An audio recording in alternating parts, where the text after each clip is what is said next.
Sebentar.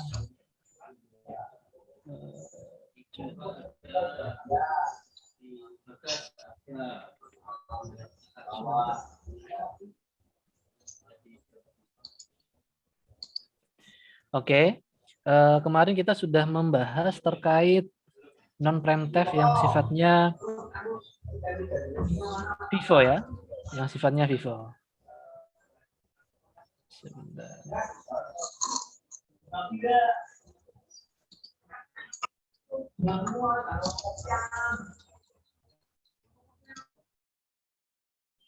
Oke, kemudian hari ini kita masih membahas yang preemptive, tetapi kita membahas algoritma berikutnya yaitu SJF ya, Short Job First. Suara saya bisa terdengar teman-teman semuanya? Bisa, Pak. Bisa, Pak. Bisa, Pak. Bisa ya. Oke. Sambil absen sebentar ya. Absen sebentar. Muhammad Putra hadir.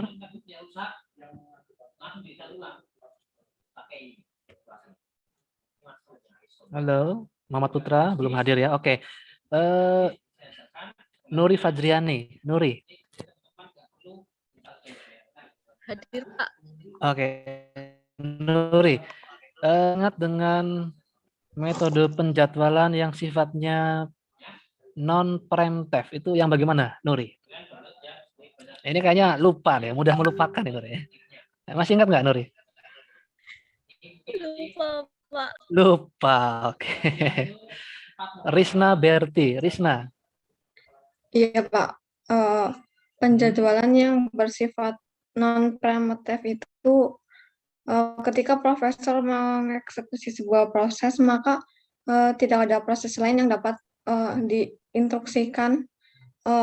Maksudnya itu prosesor dia tidak akan mengerjakan proses tersebut sampai proses itu betul-betul selesai, gitu, Pak. Oke, terima kasih Risna. Risna ini tipikal yang tidak mudah untuk melupakan gitu ya. Beruntunglah Sultani ya, ketawa terus. Jadi yang non-preemptive itu betul ya. Artinya kalau sudah dipilih oleh prosesor, maka harus sampai selesai dan tidak boleh ada proses lain melakukan jeda gitu ya. Artinya prosesor harus menyelesaikan terlebih dahulu proses yang sudah dipilih sampai proses tersebut selesai. Itu non-preemptive ya. Oke, berikutnya Arifin. Sehat Arifin? Alhamdulillah sehat, Pak. Oke. Arifin ini ya, mirip dengan Risna Berti ya. Biasanya kalau mirip itu. Oke, Arifin. Kemarin kita membahas non-preemptive yang pertama kali adalah algoritma FIFO atau first come first serve. Masih ingat algoritma FIFO seperti apa, Arifin?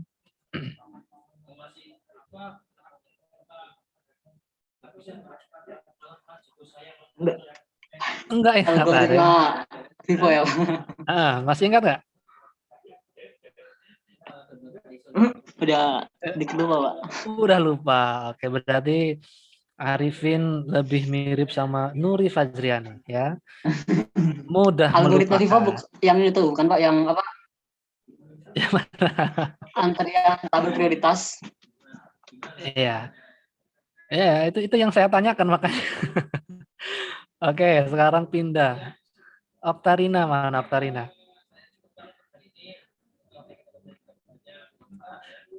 Oktarina masih ingat Pak. Oktarina algoritma FIFO itu yang kayak gimana Oktarina?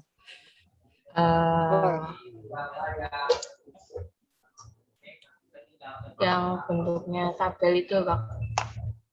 Iya, semuanya bentuknya tabel gitu ya, jangan ngarang ya, semuanya tabel semuanya nanti.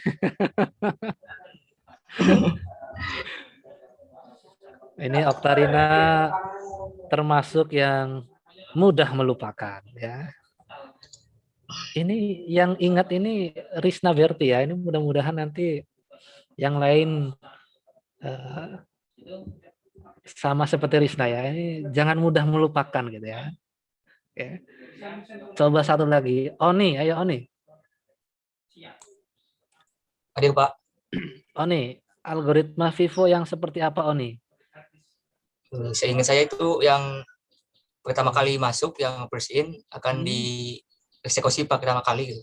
Oke. Ya, betul ya. Terima kasih Oni ya. Jadi Vivo itu proses yang pertama masuk antrian, nanti dia akan pertama kali dieksekusi ya. Dengan metode non preemptive, artinya proses berikutnya itu harus menunggu proses yang sedang dikerjakan itu sampai selesai. Nah, alternatif non preemptive yang lain itu adalah SJF ya, short job first. Dan SJF ini itu ada dua, bukan hanya milik non preemptive, tetapi nanti pada yang sifatnya preemptive itu kita juga menemukan SJF ya. Apa bedanya antara Vivo dengan SJF non preemptive? Kalau di dalam Vivo itu berdasarkan waktu kedatangan, tetapi di dalam SJF belum tentu proses yang masuk lebih dulu itu dia akan dieksekusi. Ya. Bisa jadi ada proses C dia masuk di waktu T sama dengan 3, sedangkan B dia masuk di T sama dengan 2. Kalau Vivo yang dikerjakan B dulu gitu ya, karena B lebih awal. Tapi di dalam SJF bisa jadi C dikerjakan lebih dulu sebelum B. Walaupun C datangnya belakangan. Oke, saya akan berikan contoh, tolong diperhatikan karena pada saat UAS nanti, UASnya semuanya tentang penjadwalan, tidak ada essay, semuanya soalnya multiple choice. Ya. Tapi repotnya multiple tuh begini, kalau essay, teman-teman jawab soal, kemudian sedikit melenceng gitu ya, itu biasanya dosen kan ada kemurahan hati gitu ya. Ya, biasanya ini sedikit melenceng, tetapi intinya masih nyambung, ya kita tetap berikan nilai lah seperti itu. Tapi kalau multiple, ini by system gitu ya. Kalau sedikit salah, ya nilainya salah gitu ya. Nah, sama seperti UTS yang kemarin. Ya, kalau UTS kemarin kita pakai essay itu banyak yang dapat nilai 80, 90. Tapi justru multiple choice-nya itu ada yang dapat nilai 30. Ya. Terus ada yang di luar deadline. Ada yang jawabnya sedikit salah, tidak tepat, kurang lengkap. Ada yang dapat nilai 0 multiple. Ya. Jadi mohon diperhatikan. Pokoknya teman-teman pastikan mendulang nilai khusus pada penjadwalan non preemptive. Karena ini yang paling mudah gitu ya. Nanti yang sedikit agak pusing itu kalau sudah masuk yang penjadwalan bersifat preemptive. Begitu ya? Bisa dipahami sebelumnya? Oke, sekarang saya akan share materi ya.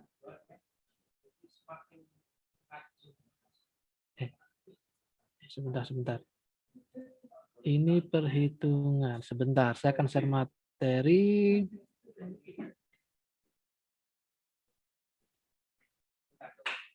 Ini perhitungan penjadwalan. Apakah bisa terlihat di layar monitor teman-teman semuanya?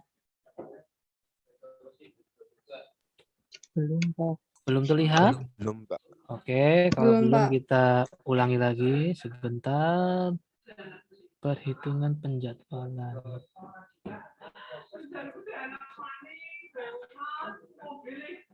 Oke, apakah bisa terlihat teman-teman? Sudah bisa, Pak. Bisa, Bisa ya. Oke. Ya, sekarang tolong bantu saya, Kemarin kita mempelajari algoritma FIFO, ya. Saya akan mengerjakan contoh soal yang sama, yaitu soal poin A, ya. Kemarin kita mengerjakan dengan FIFO. Bisa dibantu, teman-teman? Rata-rata turnaround time berapa? Kemudian rata-rata waiting time-nya berapa? Lalu urutan prosesnya apa saja? Yuk, tolong dibantu. Ada yang masih ingat? Rata-rata turnaround time menggunakan algoritma penjadwalan FIFO. Itu kemarin berapa rata-ratanya? Soal nomor A, yang pertama. Ada yang masih ingat? Risna masih ingat, Risna? Atau sudah mulai melupakan, Risna? Ada yang masih punya catatannya? Bisa dibuka? Ini kayaknya lupa semua nih. Kebanyakan makan ini ya, opor sama apa nih? Opor ayam. Ada yang ingat? Ada. Yang turn around, Pak. Nah, turn around rata-ratanya 8,6 tuh. 8,6. Iya kalau nggak salah. Saya yang lain tolong dicek. Kayaknya lebih dari 8,6 kayaknya. Oh, Oh ya, nah, nilai turnaround time-nya berapa? 9,5. Yang lain? 10,5. 10,5.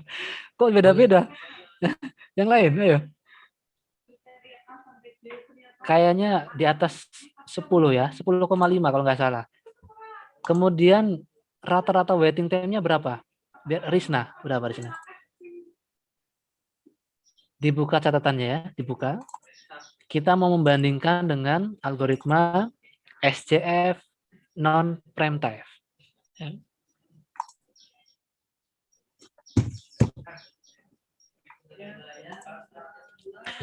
Oke, kalau lupa, kalau algoritma FIFO, maka urutan prosesnya itu dipastikan urut sesuai waktu kedatangan ya. Berarti setelah A, pasti ngerjakan B, pasti C, pasti D, lalu terakhir E, sesuai waktu kedatangan. Ya, di sini ada A, B, C, D, E. Ya. Oke, sekarang kita akan mengerjakan yang non-preemptive SJF. Ya. Kalau kita review sedikit, ya, bahwa algoritma FIFO itu dia punya kelemahan. Ya, apa kelemahannya? Kalau ada proses dengan berstem yang kecil, tetapi diletakkan di urutan akhir, maka waiting time-nya dia akan besar. Gitu ya. Karena FIFO mengutamakan berdasarkan waktu kedatangan. Ya. Nah, kalau di dalam NSJF ya, maka proses dengan berstem yang kecil dan dia masuk di dalam antrian, maka prosesor akan memilih dengan nilai berstem terkecil. Ya. Jadi belum tentu yang datang pertama kali ya, dia akan dieksekusi ya, kecuali proses yang pertama ya. Kecuali proses yang pertama.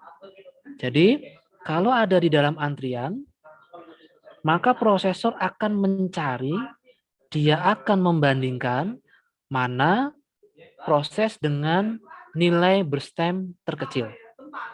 Ya, yang paling kecil, maka dia akan dieksekusi terlebih dahulu. Gitu ya. Oke, kita lihat ya, kita lihat. Perhatikan soal nomor A ya. Ini sudah saya urutkan ya. Nah, seperti ini. Nah, pada saat T sama dengan 0, ternyata ya, datanglah proses A untuk dieksekusi. Ya. Nah, pada proses NSJF, nilai berstemnya saya cantumkan. Ya. Kenapa? Karena nanti selalu dibandingkan supaya nggak lupa. Ya.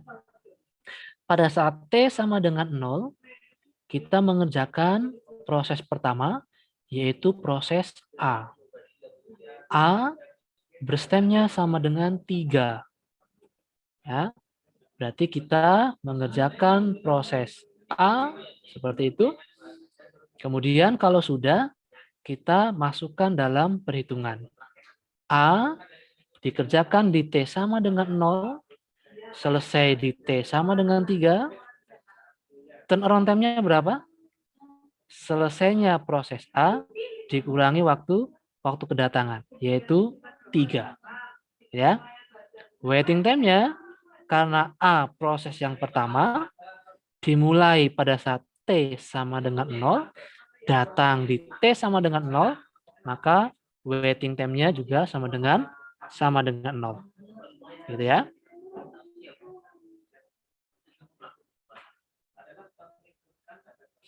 Oke. Nah, sampai sini ya, ketika selesai proses A, kita cek adakah proses lain yang masuk dalam antrian. Ya. Ternyata di T sama dengan 2 ini masuk proses B. Oke. Proses B masuk dalam antrian. Sehingga begitu selesai proses A, kita akan mengerjakan proses B pada saat T sama dengan 3. Oke. Kita cek proses B ini berstemnya sama dengan 6. Oke. Maka kita kerjakan proses B. Ya. Kita kerjakan proses B. Lalu kalau sudah, kita masukkan di dalam tabel perhitungan. B dimulai pada saat T sama dengan 3. Lalu selesai pada saat T sama dengan 9. Kita hitung turnaround time-nya. Ya. Selesainya proses B dikurangi waktu kedatangannya. Oke. 9 dikurangi 2 sama dengan 7. Berapa waiting time-nya? B dieksekusi pada saat T sama dengan 3, padahal B sudah masuk antrian pada saat T sama dengan 2. Berarti dia menunggu selama 1 satuan waktu. Oke. Lalu kita analisa, pada saat selesai proses B, ternyata ada C masuk di T sama dengan 4. Ya. Lalu ada proses D masuk di T sama dengan 6. Dan ada proses E masuk di T sama dengan 8. Ya.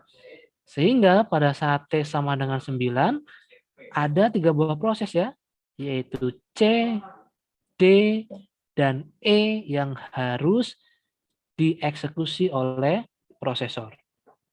Nah, kalau kita menggunakan algoritma FIFO, maka kita akan mengeksekusi proses C, karena dia lebih dulu masuk antrian. Tapi karena kita menggunakan SJF, maka kita cari berstem yang terkecil, kita bandingkan ya. Antara C, D, dan E, ternyata berstem terkecilnya ini adalah proses E. Sehingga proses E ini kita eksekusi terlebih dahulu. Ya. E nilai berstemnya sama dengan 2. Kita kerjakan proses E. Oke. Berstemnya sama dengan 2. Lalu kita masukkan dalam tabel perhitungan.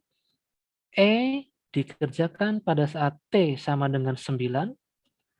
Lalu E selesai di T sama dengan 11. Lalu kita bisa menghitung turnaround time-nya. Ya, yaitu selesainya proses E dikurangi waktu kedatangan proses E. Ya, 11 dikurangi dengan 8. Ya, hasilnya 3. Ya. Lalu berapa lama proses E menunggu?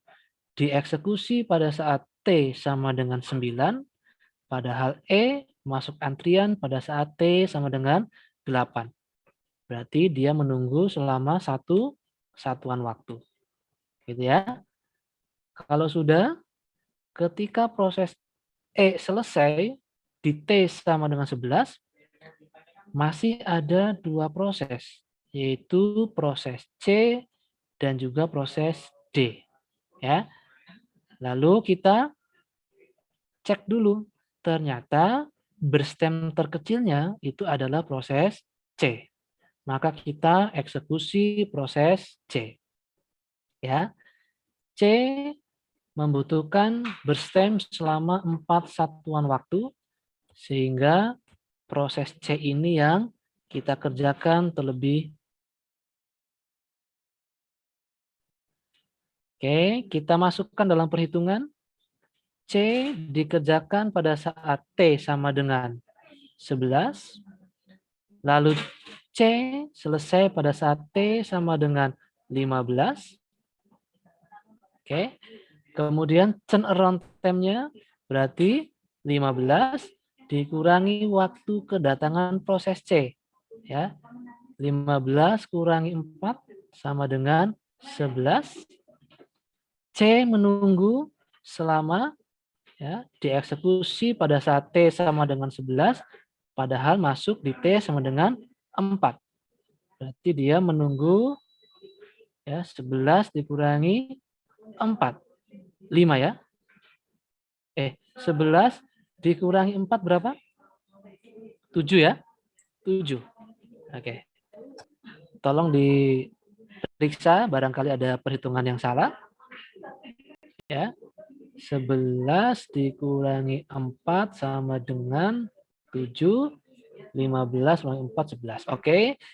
Lalu terakhir, pada saat C selesai, di T sama dengan 15, masih ada 1 buah proses, yaitu D.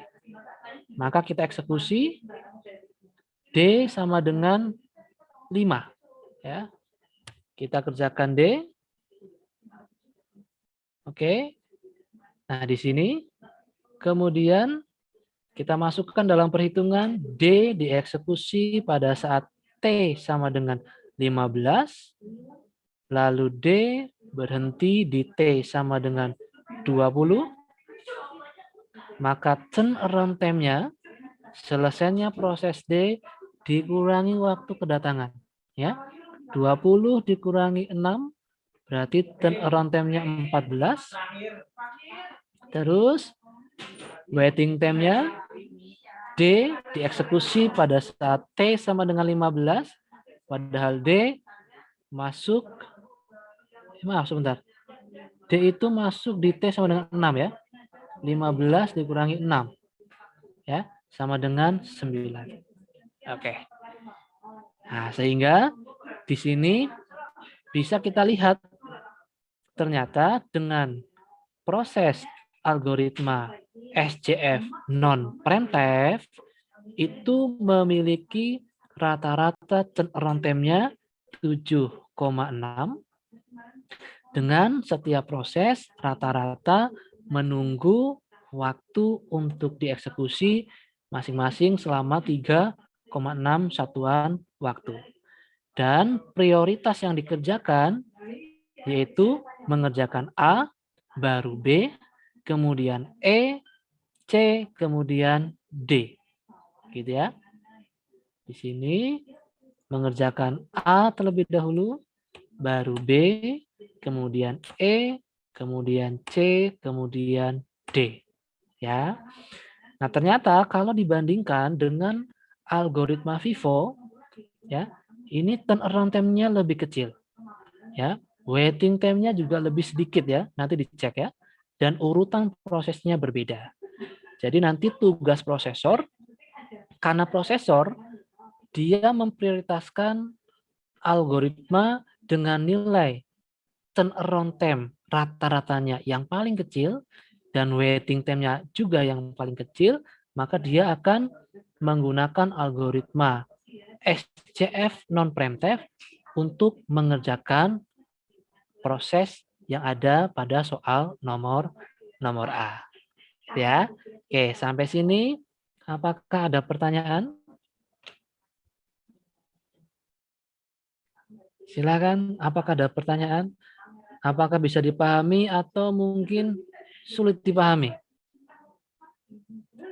Jadi, kalau kita ulangi lagi ya, kelemahan dari Vivo itu kelemahannya adalah kalau ada proses dengan berstem yang kecil, ya, belum tentu dia dikerjakan terlebih dahulu. Ya, kalau proses tersebut diletakkan di urutan terakhir, ya, maka waiting time proses tersebut dia menjadi lama, padahal berstemnya kecil. Ya, tapi di dalam NSJF dia juga punya kelemahan, ya, karena NSJF akan memprioritaskan proses dengan berstem yang terkecil, gitu ya. Jadi bisa jadi prosesnya masuk antrian terlebih dahulu, tapi karena dibandingkan dengan proses lain, ternyata berstemnya yang paling kecil, maka baru dia dieksekusi. Kalau berstemnya lebih besar, maka dia dikerjakan di urutan akhir gitu ya. Jadi bisa jadi dia masuk antrian terlebih dahulu, ya, tetapi dieksekusinya ternyata setelah antrian berikutnya, ya. Kenapa? Karena nilai berstemnya yang kecil. Jadi nanti prosesor akan membandingkan nilai berstem terkecil. Ya, seperti itu. Sampai sini ada pertanyaan? Oke, saya stop dulu. Kita diskusi dulu ya. Kita diskusi dulu. Silakan kalau ada yang mau bertanya. Jadi teman-teman harus, oke, silakan. Silakan. Mau bertanya Pak, mungkin kan tadi karena sinyal saya jelek atau gimana kan saya tidak mendengar. Kenapa itu yang A duluan itu, sedangkan yang E kan terusnya kan 2. Itu kok A duluan yang dipresent gitu. Oke. Oke, kita lihat ya, kita lihat.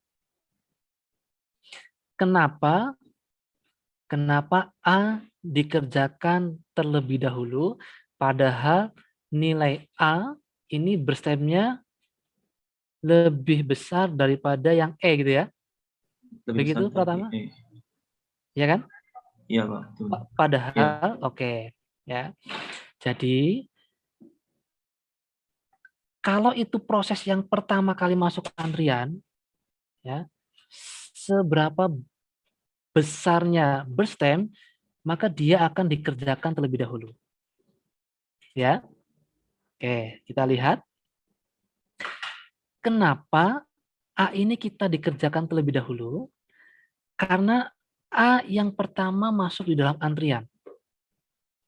Ya. Oke, datanglah A di T sama dengan 0. Artinya apa? A itu harus dikerjakan sampai selesai. Walaupun berstemnya besar gitu ya. Walaupun berstemnya besar. Kenapa? Karena tidak ada proses lain.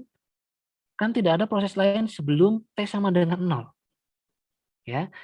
Nah, karena ini sifatnya non-preemptive, maka si A ini harus dikerjakan sampai selesai. Baru ketika proses selanjutnya, setelah A selesai, kita membandingkan proses yang ada di dalam antrian. A selesai. Ternyata cuma ada satu buah proses, yaitu B. Gitu ya. Maka kita mengerjakan B. Ingat, karena ini non-preemptive, B harus selesai terlebih dahulu, baru mengerjakan proses lain. Ketika B selesai, baru kita analisa gitu ya. Prosesor menganalisa. Ternyata ada antrian masuk, yaitu C di T sama dengan 4, D di T sama dengan 6, E di T sama dengan 8. Gitu ya. Berarti pada saat T sama dengan 9, ada proses C, D, dan E. Kalau ini Vivo, maka yang dikerjakan adalah C, karena C lebih dahulu. Ya. Tapi karena ini SJF non-preemptive, kita bandingkan mana yang nilai berstemnya terkecil. Kalau A ini dia nggak bisa dibandingkan. A ini dibandingkan dengan proses mana? Karena dia yang datang pertama kali, gitu ya. A datang di T sama dengan 0. Apakah ada proses lain sebelum T sama dengan 0? Tidak ada gitu ya. Maka A kita eksekusi. Ketika selesai, kita cek dalam antrian. Bandingkan berstemnya. Ternyata cuma ada satu proses. Kita eksekusi sampai selesai. Ketika selesai, kita cek adakah yang masuk antrian, gitu ya. Baru kita bandingkan nilai berstemnya. Yang terkecil kita eksekusi terlebih dahulu. Sampai sini, apakah bisa dipahami Pratama Putra? Oh iya Pak, terima kasih Pak, bisa paham. Bisa ya? Bisa. Jadi, kalau itu masuk yang pertama, berapapun nilai berstemnya, sepanjang apapun, pasti dia dieksekusi. Kenapa? Karena proses pertama. Ya. Baru setelah selesai, kita cek dalam antrian. Kita membandingkan nilai berstemnya. Kalau ada 4 proses dalam antrian, kita bandingkan. Ya. Kalau cuma ada 1, ya kita kerjakan 1. Ada 5, kita bandingkan, cari berstem yang terkecil, baru kita eksekusi. Gitu. Sampai sini, apakah ada pertanyaan yang lain? Silakan teman-teman. Silakan.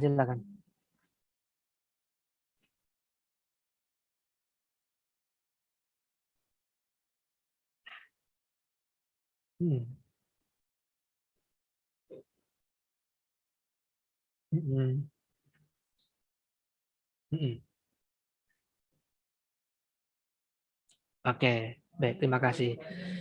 Yang pertama, kalau di dalam soal, maka kalau tidak diketahui berstemnya, itu nggak mungkin bisa kita analisa, gitu ya. Itu yang pertama. Lalu yang kedua, prosesor itu dibantu oleh sistem operasi.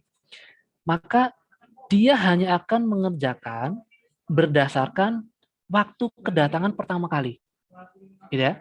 Contoh ya, di sini yang pertama datang adalah A. Maka dia akan mengerjakan A. Dia tahu berstemnya 3. Gitu ya. Nah, analisa selanjutnya itu baru bisa kita kerjakan gitu ya. Kalau A sudah selesai, maka si prosesor akan mengecek di dalam antrian apakah ada proses lain yang masuk ya ketika mengerjakan proses A. Jadi kalau proses yang pertama kali kita nggak bisa mungkin melakukan analisa gitu ya. Karena berstem itu harus diketahui dalam soal. Ya. Kalau berstemnya tidak diketahui, analisa tidak bisa dilakukan. Nah, si prosesor itu mengerjakan berdasarkan waktu kedatangan.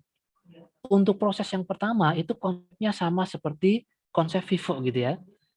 Yang pertama kali datang itu dieksekusi. Baru proses berikutnya itu dia melakukan analisa perbandingan terhadap nilai berstemnya. Ya. Dan kenapa dia bisa tahu? Ya, yaitu urusannya prosesor dibantu dengan sistem operasi, gitu ya. Kalau kita analisanya adalah yang penting kita tahu proses itu kapan dia datang, lalu berapa lama berstem yang dibutuhkan, maka kita bisa berimajinasi membayangkan cara kerja dari prosesor. Begitu ya, Stanley, apakah bisa dipahami penjelasannya? Bisa ya? Jadi, kata kuncinya yang penting, prosesor akan mengerjakan proses yang pertama. Gitu ya. Untuk proses selanjutnya, maka prosesor membandingkan setiap proses dalam antrian, cari nilai berstem yang terkecil. Begitu seterusnya sampai prosesnya betul-betul selesai, baru prosesor bisa menentukan prioritas proses mana yang dikerjakan. Begitu ya? Oke, apakah ada pertanyaan? Saya menunggu pertanyaan, barangkali ada yang belum paham. Jadi, Pak, izin bertanya. Silakan. Begini Pak, kan tadi disebutkan bahwa kita memprioritaskan burst time yang lebih kecil, kecuali pada proses yang pertama. Oke, Nah, betul. untuk yang B itu kan burst time-nya 6, berarti kan saat proses A sedang berlangsung, proses B itu masuk, berarti proses B itu yang didulukan ya Pak, gitu, walaupun burst time-nya besar, begitu. Ulangi, Indika. Ulangi. Begini Pak, kan Oke. tadi disebutkan bahwa kita memprioritaskan burst time yang lebih kecil Oke. pada proses pertama. Oke. Nah, itu kan di proses B, itu kan Oke. burst time-nya 6 ya Pak. Betul. Nah, burst time 6 itu kan besar. Nah, mengapa didulukan itu karena burst time pada proses B itu masuk pada saat proses A dieksekusi gitu ya Pak? Iya, betul. Oh, berarti kesimpulannya misal saat proses A itu sedang dieksekusi, ada proses yang masuk, itu walaupun burst time-nya besar didahulukan gitu Pak? Oke, saya jawab ya, Andika.